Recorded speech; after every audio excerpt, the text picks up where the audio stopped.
Langit pagi di desa Bagunrejo masih berselimut kabut tipis saat Vivi melangkah keluar rumah dengan koper kecil di tangan dan ransel di punggungnya. Ibunya menangis dalam diam, memeluknya erat di depan gerbang rumah kayu sederhana mereka. Ayahnya, yang seorang buruh tani, hanya mampu memberi uang secukupnya, hasil menabung bertahun-tahun dari hasil mencangkul di sawah orang. Jaga dirimu enduk.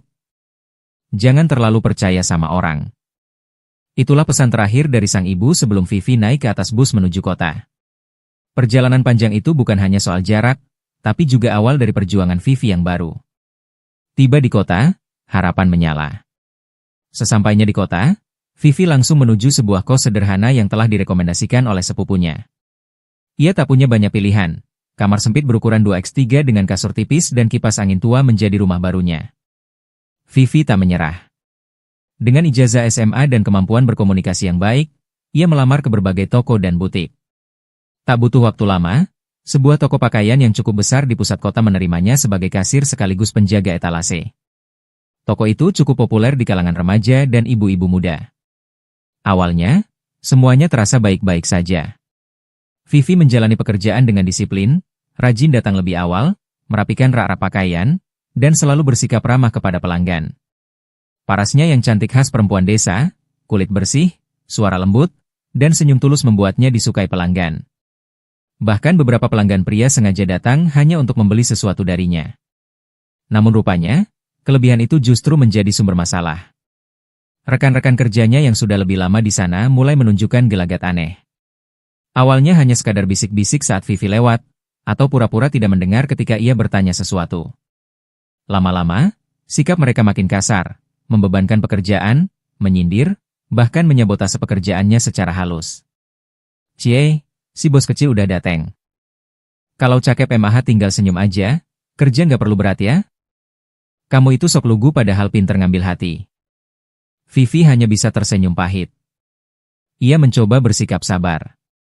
Tapi yang paling membuatnya tertekan adalah perlakuan dari salah satu rekan kerjanya yang paling senior, seorang wanita berusia sekitar 35 tahun bernama Mbak Winda. Ia dikenal dekat dengan pemilik toko, dan sangat menjaga wilayah kekuasaannya. Suatu hari, Vivi dimarahi habis-habisan di depan pelanggan karena sebuah kesalahan yang sebenarnya bukan ia lakukan.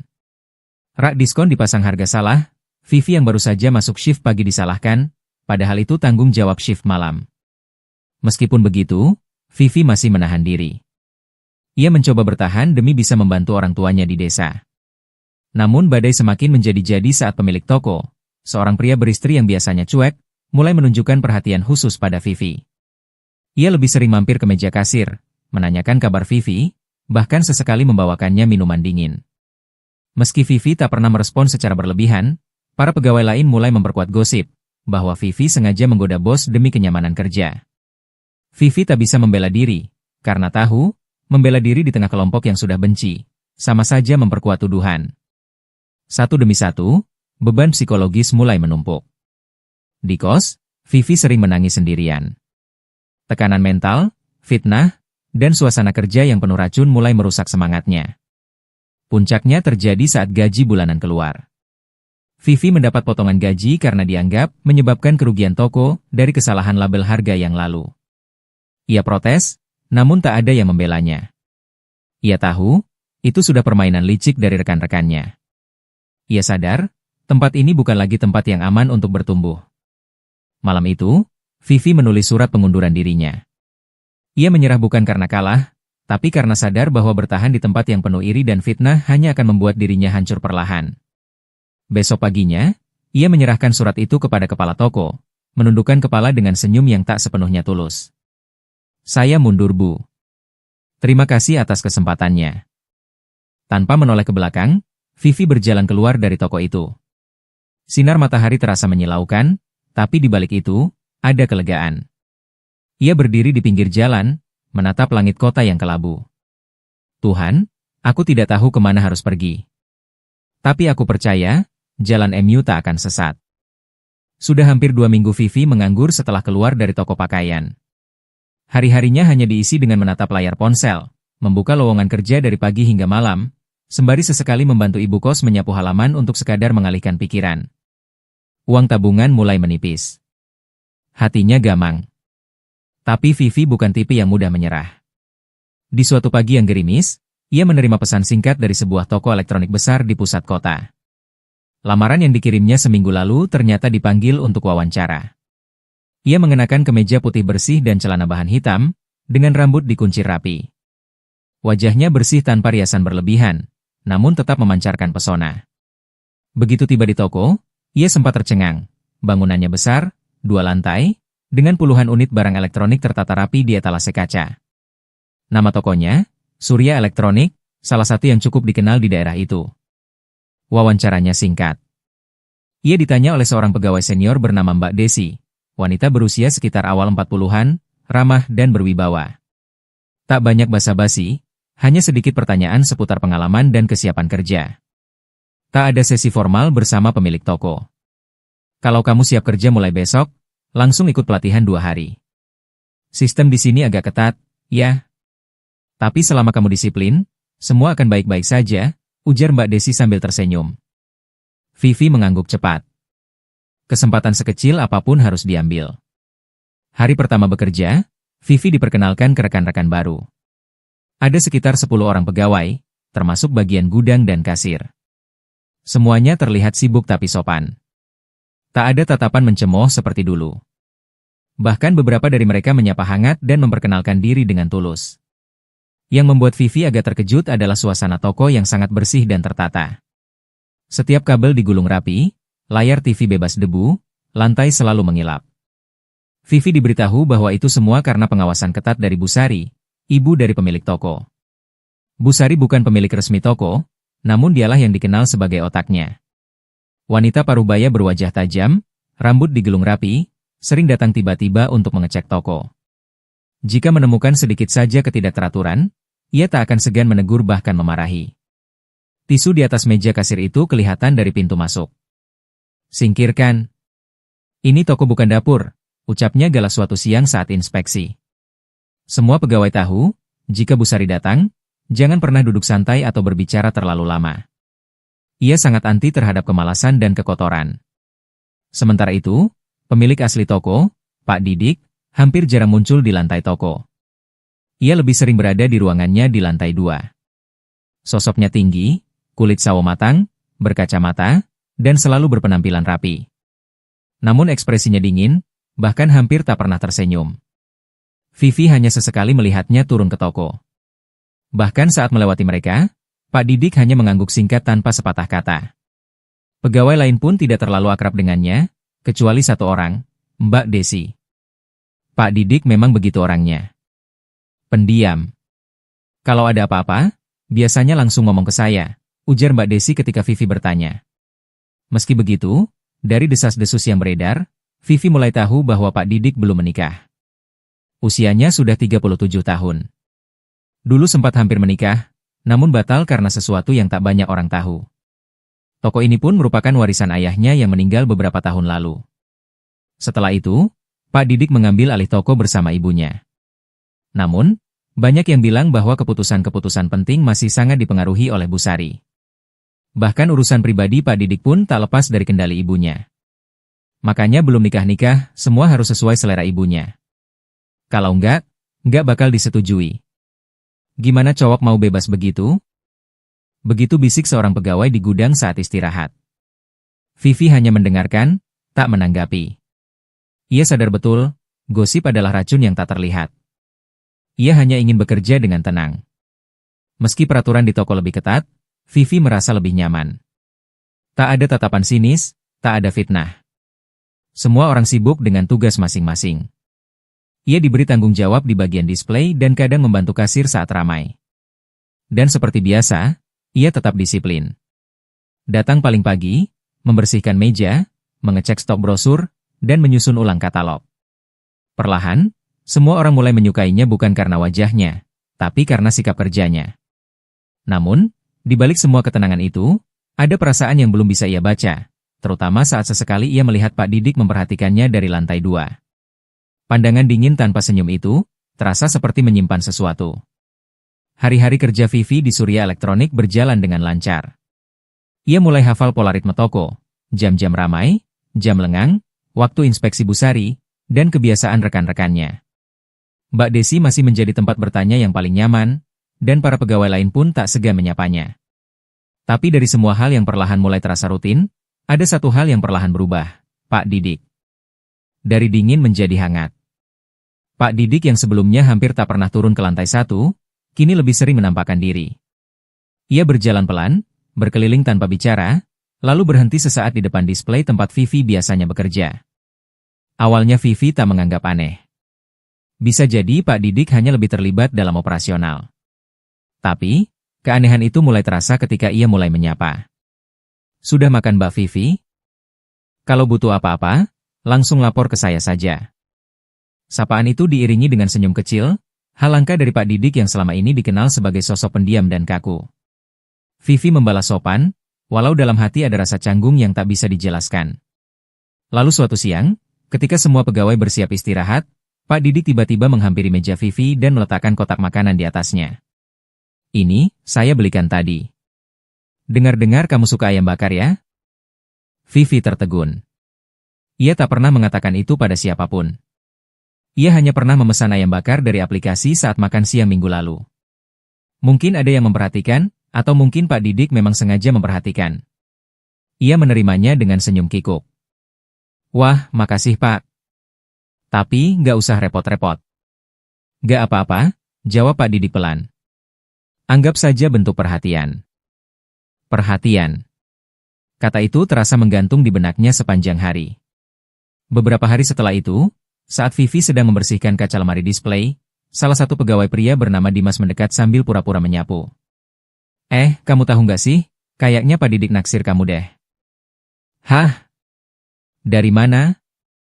Ya kelihatan Vi. Biasanya beliau itu sama cewek aja dingin banget. Sama Mbak Desi aja jarang ngobrol. Lah ini, kamu dibelikan makan, disapa, disenyumin. Vivi hanya tertawa kecil saat itu, mencoba menepisnya. Ah, masa sih? Mungkin beliau cuma ramah. Namun sejak percakapan itu, Vivi mulai memperhatikan dengan lebih jeli. Dan benar saja, Pak Didik selalu berada di sekitar ketika ia lewat, sering berdiri lama di balkon lantai 2 saat Vivi membersihkan etalase depan, bahkan sesekali ikut nimbrung saat ia sedang berbincang dengan pegawai lain. Sikapnya bukan sekadar sopan, tapi seperti seseorang yang sedang mendekati. Vivi mulai merasa tak nyaman. Ia mengerti posisinya, hanya seorang pegawai biasa, dan Pak Didik adalah pemilik toko. Hubungan antara keduanya tak seharusnya melewati batas profesional.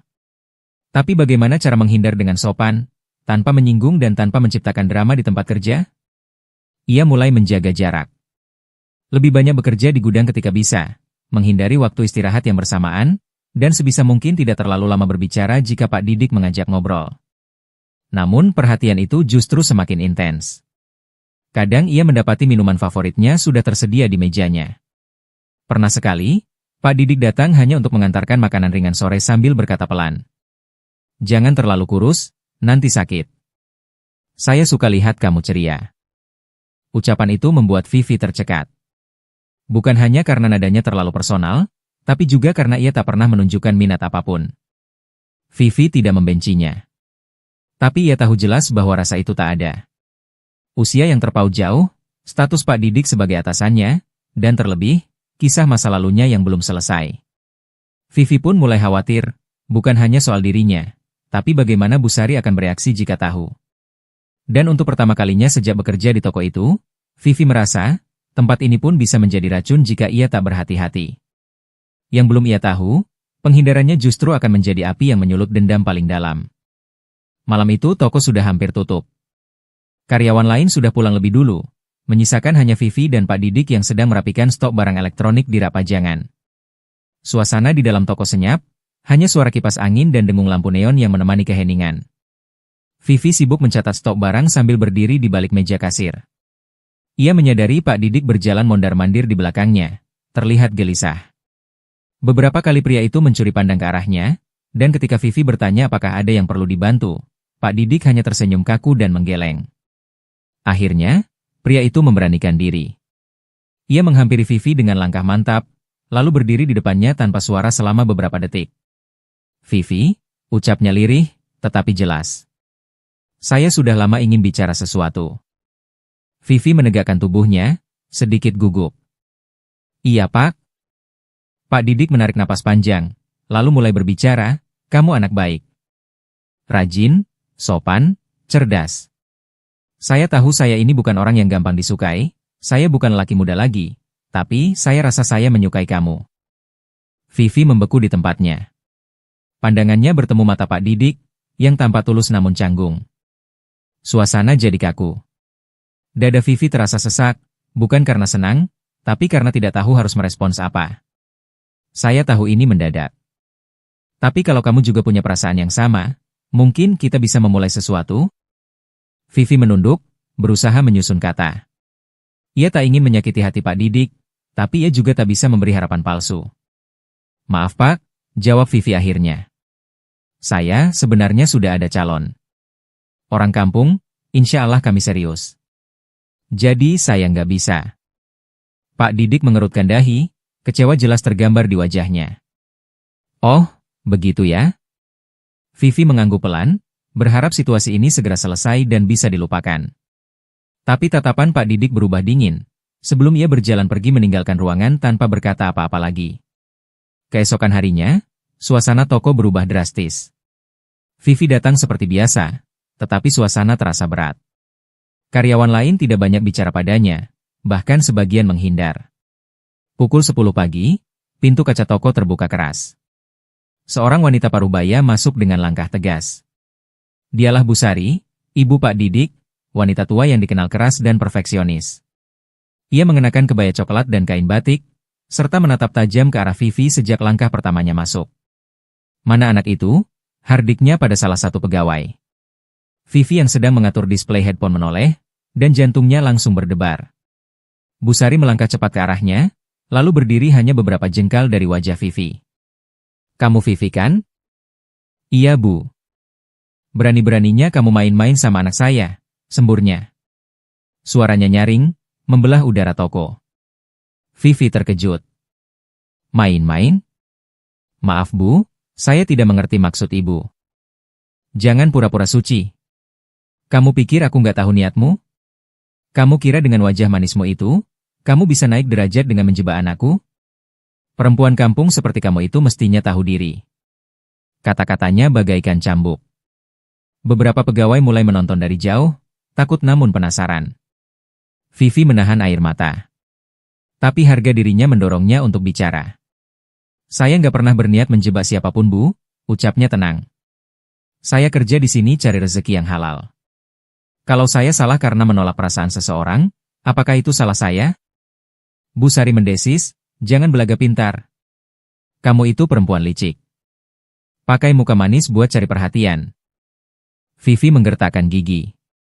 Ia tak mau lagi diinjak-injak seperti dulu. Kalau memang saya dianggap racun di toko ini, lebih baik saya pergi. Saya tidak mau tempat kerja yang tak menghargai batas dan kehormatan perempuan. Tanpa menunggu jawaban, Vivi meletakkan ID card dan kunci lemari di meja. Ia menunduk sebentar kepada teman-teman yang hanya bisa terdiam. Lalu melangkah keluar dari toko dengan kepala tegak, menahan tangis yang bergolak di dadanya. Langit mendung sore itu seolah menggambarkan isi hati Vivi. Ia melangkah menyusuri trotoar kota dengan langkah berat, sembari menatap kosong ke arah jalanan. Sekali lagi, ia harus kehilangan pekerjaan. Sekali lagi, hanya karena ia menjadi dirinya sendiri. Namun kali ini berbeda. Ia tak lagi menangis karena lemah. Kali ini, ia menolak diinjak. Ia berdiri atas kehormatannya. Tapi Vivi belum tahu, bahwa penolakannya malam itu tak hanya melukai hati Pak Didik. Penolakan itu telah membangkitkan sesuatu yang lebih kelam, sesuatu yang sudah lama terkubur dalam darah keluarga itu. Sudah 4 hari berlalu sejak Vivi meninggalkan toko elektronik tempatnya bekerja. Meski keputusannya dianggap gegabah oleh beberapa teman kos, Vivi tidak menyesal sedikit pun. Harga diri dan ketenangannya lebih penting daripada bertahan di tempat yang justru membuatnya tertekan. Namun sejak malam ia keluar dari toko itu, tidur Vivi tak lagi tenang. Setiap malam ia terbangun dalam keadaan berkeringat dingin, merasa seperti seseorang mengawasinya dari sudut gelap kamar. Puncaknya datang di malam keempat. Vivi bermimpi aneh. Ia berdiri di tengah sebuah gedung tua tak dikenal. Dindingnya hitam legam, kecatnya mengelupas, dan udara di dalamnya terasa berat seperti ada beban ribuan dosa yang menggantung. Di bawah kakinya, lantai yang semula tampak kosong perlahan dipenuhi genangan darah pekat. Vivi panik, hendak berlari, namun tubuhnya terasa kaku. Dari lorong yang remang, muncul sosok perempuan tua berambut panjang kusut. Matanya putih tanpa bola mata, bajunya compang-camping, dan kukunya panjang melengkung seperti cakar binatang. Sosok itu tertawa cekikikan sebelum tiba-tiba melompat ke arah Vivi dan mencakar lehernya dengan kasar. Vivi menjerit, tubuhnya membeku, matanya membelalak. Cakaran itu terasa nyata, perihnya menjalar sampai ke tulang. Vivi terbangun dengan napas memburu, tubuhnya gemetar. Saat tangannya menyentuh leher, ia tertegun, kulit di lehernya benar-benar lecet, ada 3 garis merah panjang seolah habis dicakar binatang buas. Tubuhnya lemas, dan perutnya mual seperti habis muntah darah, meski tak ada yang keluar. Ia pergi ke dokter untuk periksa kesehatannya. Tetapi waktu itu sebelum ke dokter, Vivi berteman Mbah Giem di depan kos. Mbah Giem bertanya kenapa dengan leher Vivi, dan Vivi bercerita tentang mimpinya kepada Mbah Giem lalu setelah itu ia bergegas ke dokter. Setelah sampai ke dokter dan bertanya ia sakit apa, tetapi jawaban dokter tidak memuaskan, hanya bilang bahwa Vivi kecapean. Saat melihat Vivi tak sadarkan diri di kamar mandi, Mbah Giem segera menolong. Ia memanggil 2 anak kos lain, lalu menggotong Vivi ke rumahnya yang berada tepat di belakang kos. Di rumah kayu sederhana itu, Vivi dibaringkan di dipan bambu dengan selimut tipis. Bibirnya pucat, tubuhnya panas dingin, dan luka cakaran di lehernya mulai menghitam. Namun yang membuat Mbah Giem paling waspada adalah aroma dari luka itu. Bukan aroma darah biasa, tapi bau anyir bercampur amis tanah basah dan kemenyan hangus, bau khas yang sudah lama tak ingin ia ingat kembali. Saat malam tiba dan Vivi mulai mengigau, tubuhnya melengkung seperti kesakitan. Dari mulutnya keluar suara lirih, namun bukan suara Vivi. Suara itu serak dan berat, seperti suara perempuan tua yang sedang menyumpahi sesuatu. Mbah Giem langsung tahu, ini bukan penyakit biasa. Dengan tenang namun hati-hati, Mbah Giem menyulut sebatang dupa kecil yang sudah lama ia simpan, lalu duduk di sisi dipan sambil melafalkan doa-doa dalam bahasa Jawa kuno. Ia menatap lekat-lekat ke wajah Vivi yang berkeringat deras, kemudian ke arah sudut ruangan. Matanya menyipit. Ia bisa merasakan ada sesuatu yang bersembunyi di situ, sesuatu dari dunia lain yang membawa kutukan. Dalam hati, ia mengutuk keras siapapun yang tega mengirim santet kepada gadis sebaik Vivi. Anak ini bersih. Tak punya musuh. Tapi ternyata ada yang dengki, ada yang jahat. Setan ini dikirim untuk membuat dia mati pelan-pelan. Mbah Giem menatap luka di leher Vivi yang mulai berubah warna seperti membusuk. Ia tahu, luka itu bukan hanya akibat cakaran mimpi. Itu adalah luka dari alam gaib, dan jika dibiarkan, akan menjalar ke seluruh tubuh dan menggerogoti jiwa. Malam itu, ia menjaga Vivi dengan setia. Ia tak tidur, tak makan, hanya duduk dan bergumam dalam doa, menjaga seorang anak yang bukan darah dagingnya, namun telah mengisi ruang kosong di hatinya selama ini. Di luar, angin bertiup kencang, membawa bau kemenyan terbakar. Dan teror baru saja dimulai. Sudah beberapa hari Vivi terbaring lemah di kamar kosnya. Tubuhnya demam tinggi, tetapi keringat dingin mengucur tanpa henti. Nafsu makannya hilang. Suara-suara aneh kerap terdengar di malam hari dari balik jendela kamarnya, ketukan lembut yang kadang berubah menjadi cakaran. Kadang ia merasa seperti ada yang berdiri di pojok ruangan, mengawasinya. Tetangga kos dan penghuni lain tak ada yang peduli. Sebagian bahkan menganggap Vivi hanya kurang istirahat atau stres. Namun, satu orang memperhatikan dengan saksama. Mbah Giem, wanita tua penjual pecel yang lapaknya berada di depan gang kos.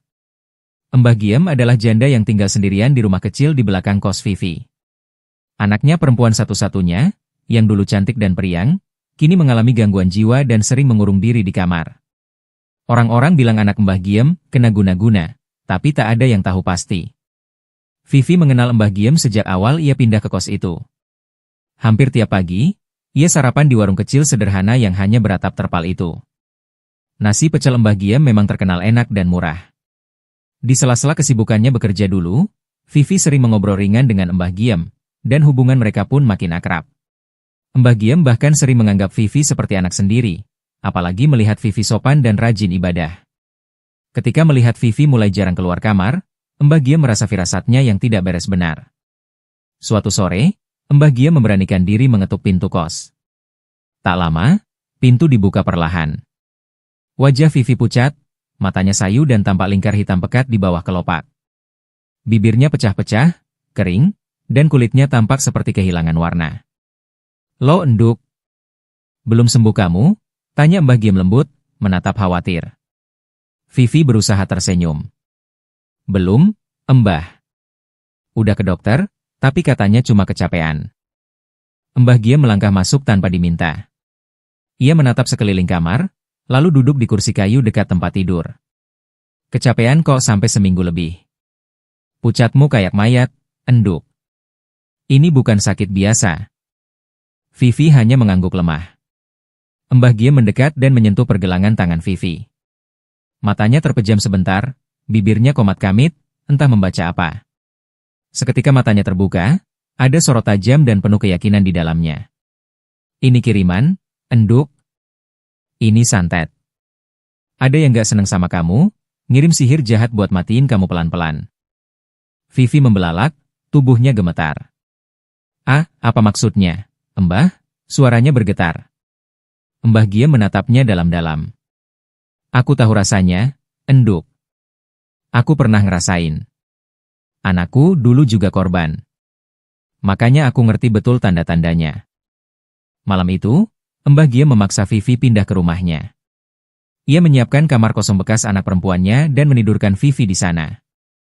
"Di sini lebih aman. Di kosmu, terlalu terbuka. Jin santet bisa masuk dari mana saja." Vivi tak bisa menolak. Badannya lemah, dan entah kenapa hatinya percaya pada Mbah Giem. Di rumah itu, Mbah Giem mulai melakukan perawatan. Setiap malam, ia membakar dupa dari ramuan tertentu sambil membaca doa-doa Jawa kuno bercampur syalawat. Ia juga memandikan Vivi dengan air kembang 7 rupa yang sudah dibacakan ayat-ayat. Kadang, saat tengah malam, Mbah Giem duduk di samping ranjang Vivi sambil membacakan mantra perlindungan dengan suara lirih. Di hari ketiga, Vivi bermimpi aneh lagi. Ia melihat sosok perempuan tua berjubah hitam, berdiri di dekat ranjangnya, mengulurkan tangan dengan kuku panjang dan mata putih melotot.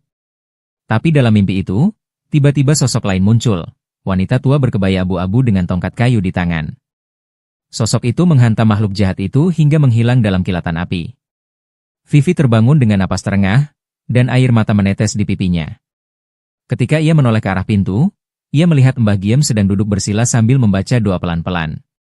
Sekilas, Vivi merasa seperti melihat bayangan cahaya keemasan menyelimuti tubuh wanita tua itu. Sejak saat itu, Vivi yakin Mbah Giem bukan sekadar penjual pecel. Ia menyimpan rahasia besar, rahasia yang berkaitan dengan ilmu lama, luka batin, dan kekuatan spiritual yang bangkit demi menyelamatkan Vivi dari teror gaib. Malam itu, langit tampak pekat, seperti ditutupi kain hitam yang tak berbintang. Hening menyelimuti kosan kecil tempat Vivi tinggal, hanya sesekali angin melintas, menggesek genting dan menyisakan suara seram yang tak biasa. Malam Jumat Legi, waktu yang dipercaya sebagian orang Jawa sebagai malam paling angker, pintu antara alam manusia dan dunia gaib terbuka lebih lebar dari biasanya. Di dalam kamar sempit itu, Vivi tergeletak lemah. Keringat membasahi tubuhnya meski malam dingin. Matanya yang sembab sesekali terbuka, tapi segera menutup kembali karena tubuhnya seolah diselimuti beban berat tak terlihat. Sudah 3 malam ia mengalami mimpi-mimpi buruk, ada tangan-tangan hitam yang menyeretnya ke liang sempit, suara-suara berbisik dari dinding, dan aroma amis darah yang entah muncul dari mana. Jam menunjukkan pukul 2.17 dini hari. Tiba-tiba, lampu kamar berkedip-kedip lalu mati total. Vivi menggeliat. Suaranya tercekat di tenggorokan.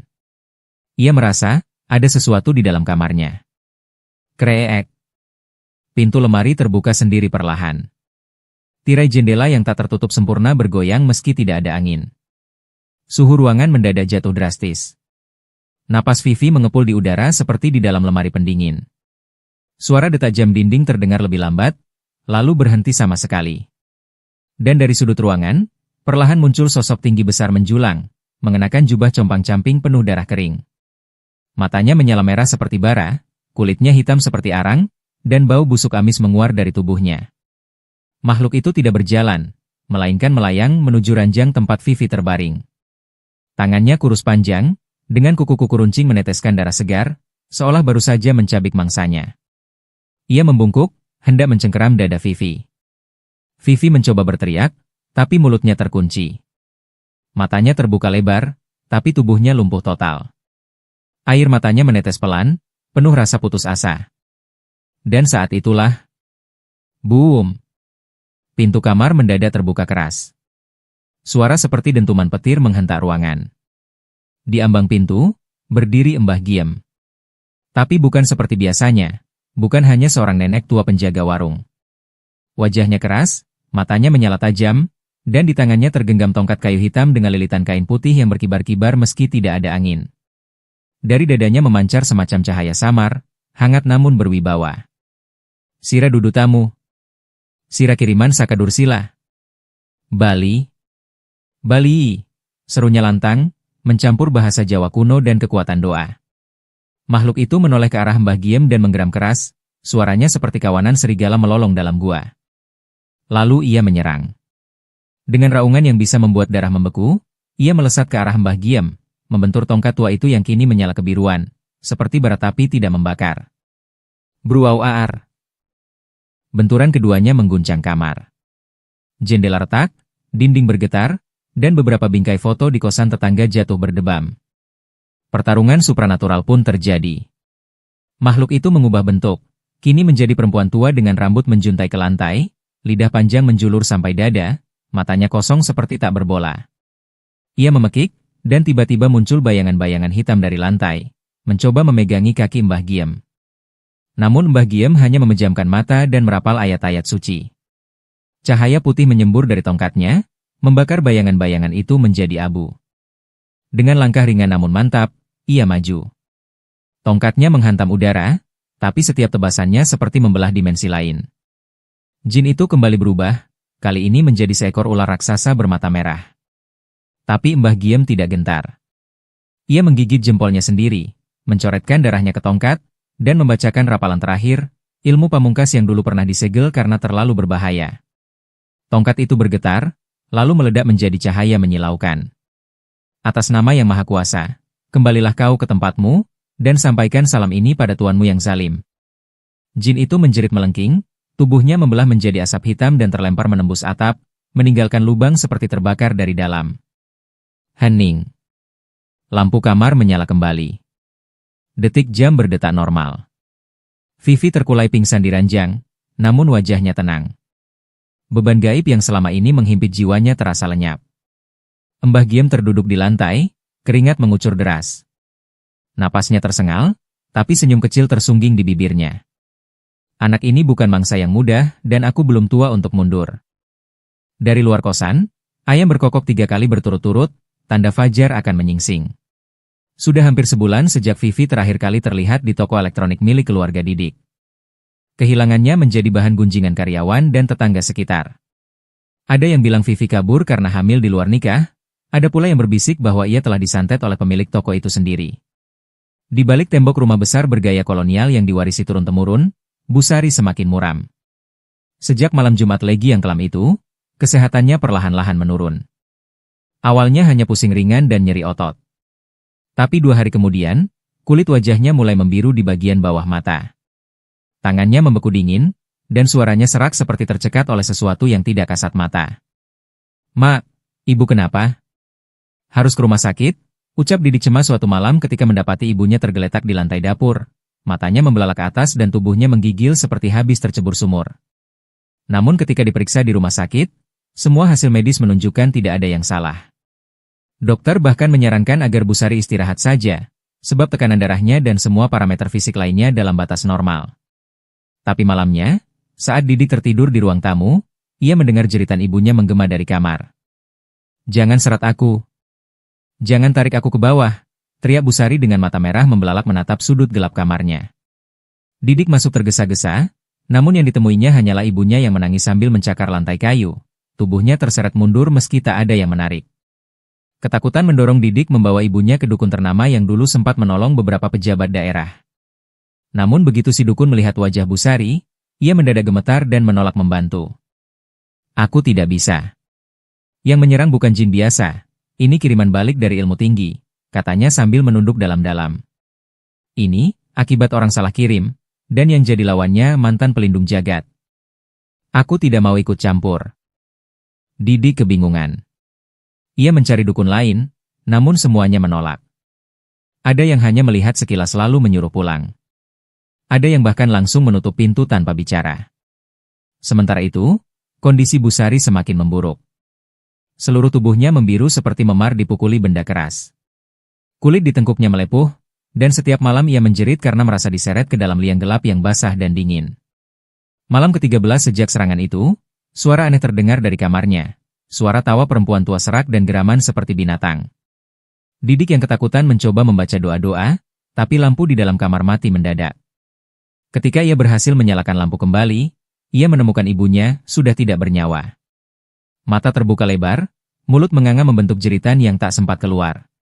Di lehernya, ada bekas cakar panjang, sama seperti yang dulu dialami Vivi saat santet pertama kali dikirimkan. Namun anehnya, di dinding kamar, ada bercak darah membentuk satu kalimat. Yang menanam racun, akan mati meneguknya. Kabar meninggalnya Busari tersebar cepat. Tapi tidak ada yang berani menyentuh jenazahnya selain keluarga dekat. Bahkan para petugas pemulasaran pun enggan menyentuh terlalu lama. Ada bisik-bisik bahwa tubuh Busari berubah kaku dalam posisi menyerupai orang sujud, namun wajahnya menghadap ke belakang. Toko elektronik itu pun tutup. Didik mengurung diri, trauma dan bingung, hingga ia mulai bertanya-tanya siapa sebenarnya Vivi? Dan siapa orang di balik kekuatan yang sanggup membalikan santet seganas itu? Mentari pagi menyapa dengan sinar hangat ketika Vivi melangkah pelan meninggalkan rumah kos tempat ia hampir meregang nyawa. Tubuhnya masih lemas, tapi wajahnya tenang. Luka-luka batin dan fisik yang sempat menggerogoti, perlahan mulai sembuh, berkat waktu, doa, dan keajaiban yang datang tepat saat ia diambang maut. Sebelum naik bus antar kota, Vivi sempat mampir ke warung pecel Mbah Giem. Wanita tua itu menyambutnya dengan mata berkaca-kaca, lalu memeluk Vivi seperti memeluk anak kandung yang lama hilang. "Enduk, nek kowe butuh apa-apa, meski aku hanya tukang pecel, aku siap bantu. Wes tak anggap awakmu kuwi anakku dewe," lirik Mbah Giem sambil mengusap punggung Vivi. Vivi tak bisa berkata apa-apa. Air matanya luruh. Mbah Giem bukan hanya penjual pecel langganan, tapi juga satu-satunya orang yang benar-benar peduli padanya saat semua orang menjauh. Saat tubuhnya lemah, saat wajahnya pucat, saat jin pesugihan mengejarnya, hanya Mbah Giem yang diam-diam meletakkan segelas air doa di jendela kamarnya setiap malam. Dan kini, setelah semuanya berakhir, setelah kematian Busari yang misterius dan toko itu tutup selamanya, Vivi memilih pulang. Ia kembali ke kampung halaman di pinggir kota kecil, tempat sawah masih hijau dan suara adzan menggema lembut. Di sana, ia membuka usaha kecil-kecilan, menjual pakaian online dari kamar mungil di rumah ibunya yang sudah renta. Ia hidup sederhana, tapi penuh syukur. Tak lagi mengejar harta, jabatan, atau pujian orang. Setiap malam, ia menyempatkan diri membaca Al-Quran. Sesekali, ia masih mengirim pesan suara ke Mbah Giem, berbagi kabar, bertanya kabar, dan mengucapkan terima kasih berulang kali. Vivi tahu, hidup yang damai bukan datang dari menang dalam kompetisi dunia, tapi dari selamat melewati cobaan yang nyaris merenggut segalanya, harga diri, iman, dan nyawa. Ia telah selamat. Dari santet. Dari iri dan dengki. Dan dari dirinya sendiri.